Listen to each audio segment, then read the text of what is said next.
210 জন হজযাত্রী নিয়ে বিমান বিধ্বস্ত হয়েছে লোহিত সাগরে, এমন খবর এবং একটি ভিডিও দেখা যায় সোশ্যাল মিডিয়ায় ছড়িয়ে পড়েছে। মুহূর্তেই তা ভাইরাল হয়ে গিয়েছে এবং বিধ্বস্ত প্লেনটি ভূমধ্যসাগরে পড়ার সময় হজযাত্রীদের আল্লাহু আকবার শব্দ শোনা গিয়েছে।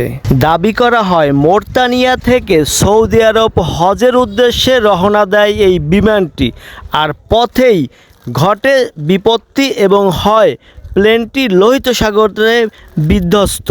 এই খবর ভয়াবহভাবে সোশ্যাল মিডিয়ায় ছড়িয়ে পড়ে মুহূর্তের মধ্যে। কিন্তু এই ধরনের ঘটনা মৌরিতানিয়া এয়ারলাইন সম্পূর্ণ মিথ্যা এবং গুজব বলে অভিহিত করেন। তারা বলেন, যারা এই গুজব মিডিয়ার মাধ্যমে ছড়াচ্ছে তাদের বিরুদ্ধে আইনগত ব্যবস্থা নেওয়া হবে। সোশ্যাল মিডিয়া ব্যবহারকারীদেরকে তথ্য যাচাই বাছাই করে নির্ভুল তথ্য মানুষের কাছে শেয়ার দেওয়ার জন্য আহ্বান জানিয়েছে, কারণ একটা ভুয়া তথ্যের মাধ্যমে ছড়াতে পারে একটা বিশৃঙ্খলা।